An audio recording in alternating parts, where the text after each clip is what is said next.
Hello and a huge welcome. Today, I'm so excited to reveal the exact formula to find the right balance between masculine and feminine energetics to quantum leap your life.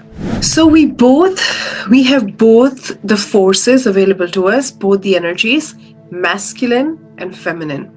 And there has been so many conversations about masculine and feminine and energetics, and sometimes it gets a bit confusing. And what I really want to do, I really want to simplify it to that level where you're like, you know what, I really get this, like 2 + 2 = 4.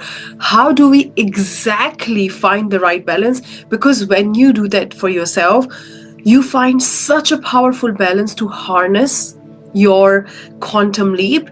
It's like it happens so naturally, it happens so beautifully. And for most of us, we are not balanced when it comes to these energies because of our upbringing, our conditioning, our programming. So before I really dive in, I want to explain what these energies are. So masculine energy is doing energy. It has nothing to do with male or female gender. It's all to do with I gotta do something to make it happen. So anytime you do something and the result is created, that you have used masculine. Now some people think it's a bad energy because you have to work hard, you have to do something, but you cannot manifest without using this energy. Okay, so it's not a bad energy. Yes, overusing could result in burnout, could result in you actually not getting to where you want to go.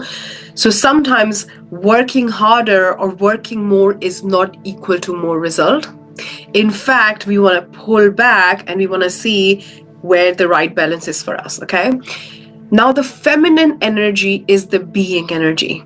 You receive because of who you are.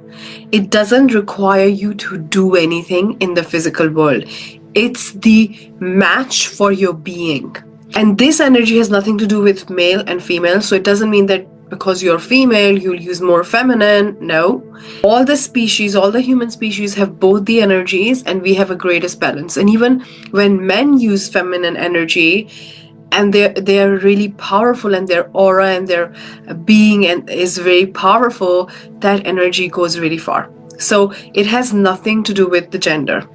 Okay, now when we talk about the balance of being and doing, right, where there is a, if you think of it like there is a point in your life where you're giving feminine and masculine, and a point comes where you go to the peak by using these energies, like where there's an intersection and you achieve the peak. Now when we talk about quantum leap, it is quantum. That means it's huge, it's insane, it's illogical. Like when you have that result, you are wondering, how on earth did I do it? It doesn't even make sense, right? So actually that is a result of finding that balance, because you cannot have quantum leap by linear work. So the more I do, the more I have, the more I do, the more I have has limits. Okay, but when you find the right balance between these two, there is no limit to where you can go. So connecting that to the point that feminine energy is the least utilized energy on the planet. And it doesn't mean masculine is bad. It just means that feminine, the being energy, is the least utilized. And the problem is that when we are really focusing on feminine, it doesn't mean you forget masculine, it means you find the right balance. So for some people, they are very much in the masculine, like they cannot take a day off. They cannot just rest. They're constantly doing and doing and doing and doing. And they find one thing and the next and the next, and they feel guilty for not doing anything, and they are constantly like obsessed with doing. And they have this fear that if I don't do, like if I stop doing, my results will stop. And it actually happens to them because that's their belief system. So they're highly employing masculine energy, but the problem is you doing has a limit. Right? You can do more and more and more, but you have 12 hours in, like, awake hours. Like, okay, you have 24 hours in a day, but you need to sleep, you need to eat, you need to probably rest a little bit, which the people who are highly in masculine, they don't do it. Okay, so this is the masculine oriented energy. And then there are some people who are more into being, like they're always journaling and they're doing the tools and they're meditating and visualizing, but they're not taking action. right? So the key is, if you are so much in the feminine, you go a little bit in the masculine, you start taking action.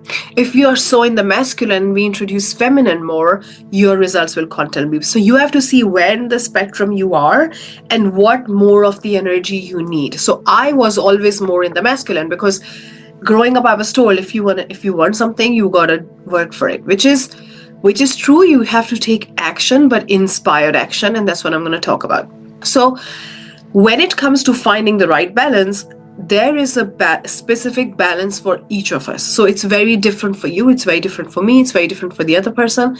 But the question is, how do we know what is the right balance for us? And the way we do it is, we start to shift and do trial and error, and we start to introduce more energy. If you're on the other side of the spectrum, you start to introduce the opposite energy more, and you see how your results shift, and you keep doing that. And while practicing that, you start to get the quantum leaps. But also, the biggest indicator, the biggest help and support that you got to actually tell you and help you find that point in your energetic balance is your body. So your body will tell you when you're using very, very masculine, right? So what starts to happen is, you'll have headache, you'll find heaviness in your third eye chakra, where your imagination is like, you'll feel heavy, you'll feel a bit disconnected, you will feel a bit of like you're not inspired, you're getting a bit mechanical, like it's losing the spark, right? That means you are more in the masculine and you want to introduce more feminine. And with feminine, if you are feeling like, why am I not taking action? That means we need to change that, okay? But the key here to understand is that we can play with these energies. We don't have to just say, okay, I'm gonna go all in feminine and I'm gonna do that. There is no energy which is bad. There is no energy which is gonna, which is singularly gonna take you there. But you start to shift and shift and shift and see where you are more. Okay. And the other thing which is really, really important in finding the balance is that you start to understand this phenomena. And I'm going to share with you a natural phenomena, which will really help you see how these energetics work. Okay. This is the phenomena of perpetual transmutation of energy, which is a universal law. Now, I'll take the example of water, but this universal law applies to so many things. Okay. It applies to glass. It applies like when you're changing the frequency of how glass is made, like the stone, and changing the frequency, it turns into glass. When you change the frequency of the trees there, and it turns into paper, like you can change the frequency and things change. But we are using this formula for water. So if you give water heat energy, it's going to turn into gas, and then if you keep giving it heat energy, it's going to turn into ether. Okay. If you give it cold energy, it's going to turn into gas and then turn into water, and more cold energy will result in turning into ice. Okay. That means that it's the same thing, just taking different forms, because you're changing the energy, right? You're introducing more energy, but it never took a different substance. So water, all of a sudden by freezing, didn't become juice. It didn't become any fizzy. It didn't become alcohol. It stayed water, because essentially that's what it is, right? So the steam, the ether, the ice, all are made of the same thing, water, and they stayed their natural state. Okay. Now, how does this apply to us? This is where it's really important. It gets very powerful and juicy. That your thoughts are the ether, okay, which have a state. So if your thought is, I'm not doing enough, I really need to work hard to make it happen, that's going to be your truth, because that's your state. That's the form, like water. That's the water in you, right? That's the state of your water. That it cannot become juice. So all of a sudden it can't get easy for you if that's your thinking. So everything starts with your thinking. Okay. Then that thinking change forms into feelings, which you can say ether is going to now gas. That feeling will turn into solid action, like physical action that is in the physical world, which you can see the water turning into physical, and now you can see the gas. Previously we couldn't see the gas, we couldn't see your thinking and feeling, but now we can see it in water. Like I can tell this is water, I can see it with my eyes. Similarly, we can see your actions. Okay, so your actions are not outside of your thinking, it's the same state.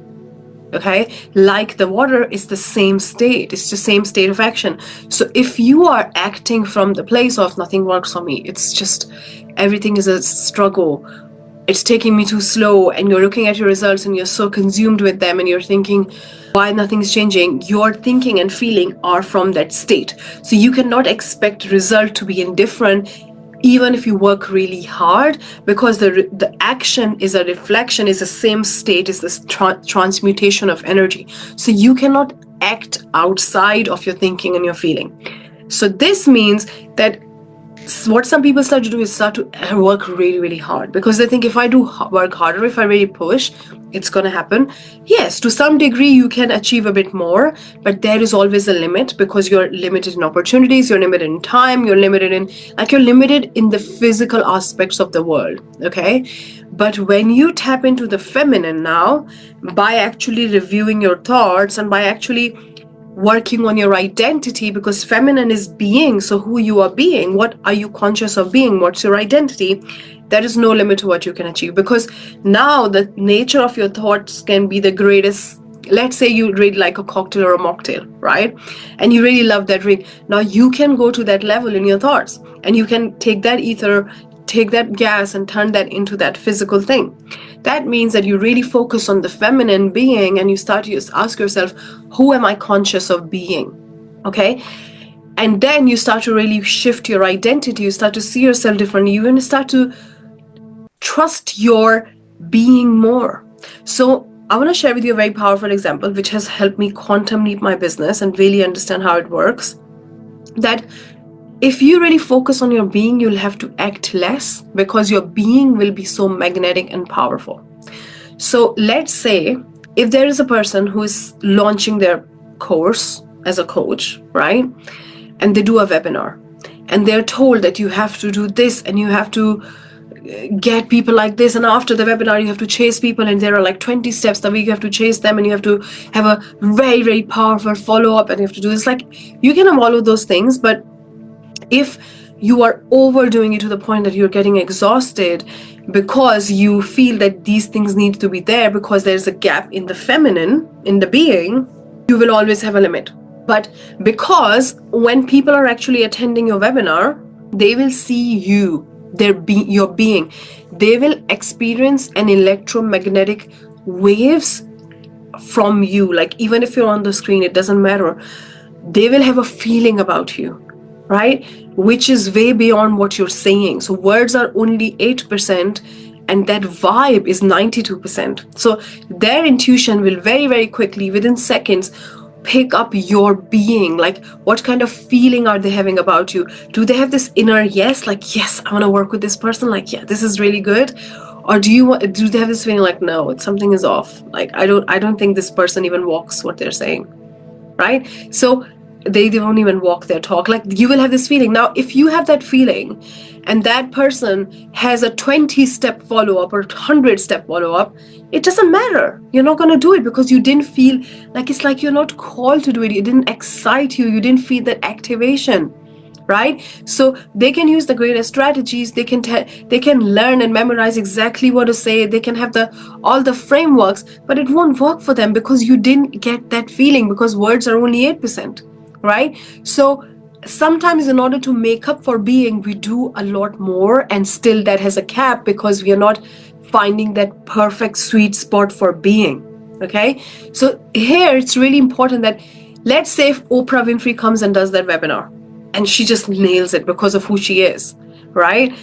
And you're like, whoa, that was good. And she might even say the same word, but the way she says it, her energy, her being, her aura, her conviction, her state, you're like, whoa, that was good, right? And then you're excited, you're activated. And she just says at the end of the webinar, if you're interested to work with me, here's the link. And she doesn't bother after anything. I'm just saying, I'm not trying to promote and trying to defame any follow-up system or any of that, but I'm just telling you that how you can actually, by increasing your feminine, reduce the work. And that's what people call ease and flow, the path of least resistance, where your being is so wow and magnetic that you don't need to really make up for that. So a lot of times when we are working really hard and we're getting frustrated, we are trying to fill in the gap of being.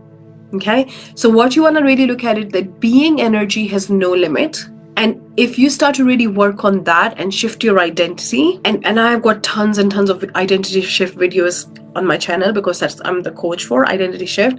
So you want to check that out. There are tons and tons and tons of like powerful information. But if you really start to shift your identity, you will work a lot less. In fact, you will do the path of least resistance, which means if I take this example of webinar, you might just say, if you feel called to work with me, here's the link. And it's closing in two days. And people are like, hell yes, I felt it in my being. So that means you were on that frequency and they felt it activation in their body, and now they really want to work with you. Okay, so the key here is that the more you tap into your being and become who you really are and experience the identity shift, the more you will meet people at the highest level. That means people will feel that shift, and your dream clients and the people who are in your energetic field, you will attract them. So even by being, you will attract people to your webinar who are on that frequency where your energetic dream clients are. Okay, so they will.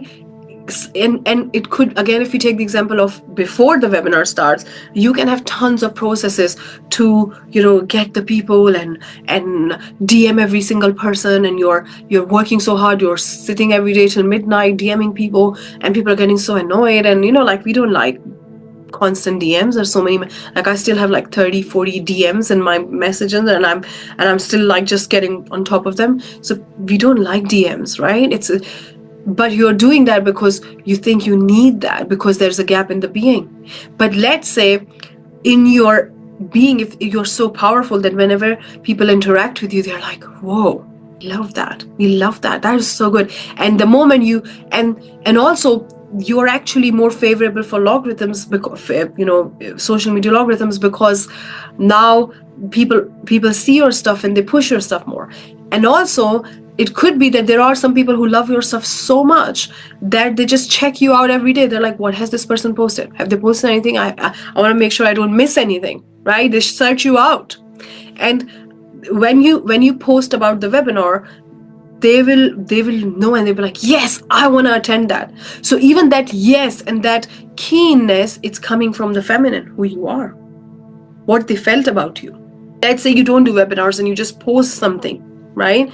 They will feel that from you, and they will sign up because of not what you posted that day. So the action, not because of the action. That's where we get things wrong. We're like, if I act more, I'll have more. No, it's because who you are. And and it doesn't even just apply to coaching industry. Like one of my clients in construction business, he used to he wanted to manifest like 5 to 10 million contracts, right? $5 to $10 million contracts. And he said, when we were doing the work, he would, by default, he got in the mode of, how do I find those people? Like, how do I look? Maybe I need to start reaching out to them, and I need to contact them, and I need to do this. And I said to him, let's first work on the identity, and you will know the answer, and it will happen. Okay, so we started to work on identity, because if he's not a match of even serving those people, when those people will come in front of him, he will drop the ball, because he's not a match. He'll get too nervous. And that's what he told me, that in the past, whenever he had big contracts, which happened really rarely, he would start sweating, he would start freaking out. He would think he said, I was so nervous that I wasn't able to drink or eat in front of them, because I thought, what if I do something wrong? And I was trying so hard to please them, right? And that was even for like 500,000 or 1 million contracts. So now when he's asking for 5 to 10 million contracts and even more, he needs to be a match for to attract those people. So his instinct was, let's start to figure out how we can attract them. That's the wrong question. Let's start to figure out who we need to be a match, right? And then trust that law of attraction is working. That may mean that you might get a powerful path of least resistance idea to attract them, or that may mean they just come to you. So for him, when he started working on his identity, his secretary told him that there is this a company who who are looking for a construction company and they want to partner in the industry he wanted to go.